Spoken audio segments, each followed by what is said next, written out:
Let me bring in Tom Switzer, columnist with the Australian. Good to see you again, Tom. Chris. There's been so much lead up to this. There's been so many innocent Iranians killed.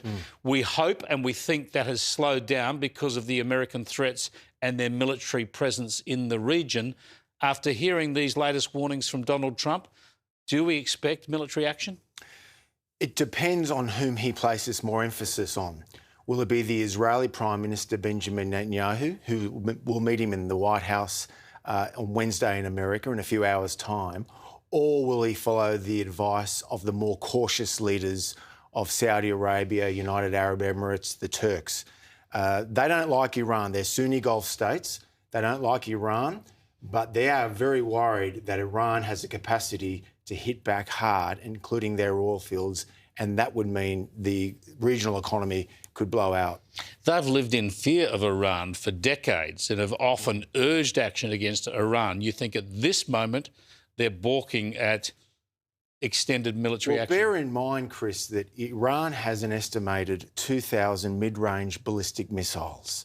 Now, they can use them if they're attacked. It's their ultimate deterrent. They're not going to give up their ballistic missile capability.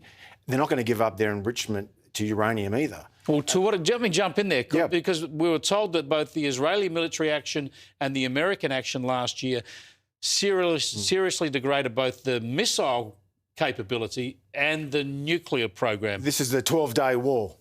Well, if indeed that is true, the question then to put to the Israelis and the Americans is, why are we doing this now?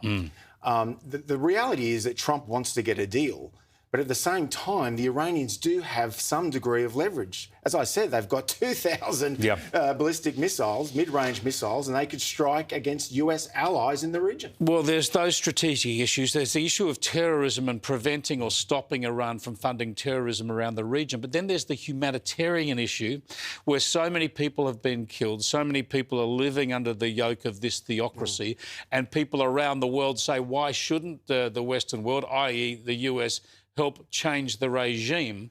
But that's going to be... Is that the least important of the issues here when it comes to those major decisions? The estimates of the deaths of the protesters since late December, they do vary from 3.1 thousand, and that's according to the Iranian authorities, so who'd believe them? So we forget that. But that number can go up as high as 36,000, which is just extraordinary. Now, this is very sad for all those brave, pro-democracy, liberal-minded protesters, but the point is, if you topple the regime, it could lead to unintended consequences. Yeah, it's a very, very difficult quandary. Just before I let you go, back on to domestic politics. Can you believe the Liberals are having so much trouble cutting through? They're losing so much public support, in the polls at least, to One Nation, yet they've been sitting on their immigration policy? Yeah, it's incredible. The three big issues here are opposition to mass immigration, which should be a slam dunk for any centre-right party, lest they bleed more votes to the populist right. It's happening all across Europe, as we discussed last week.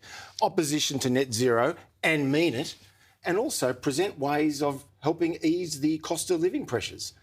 They're three key issues. It should be relatively easy. It's pretty straightforward. Thanks for joining us, Tom.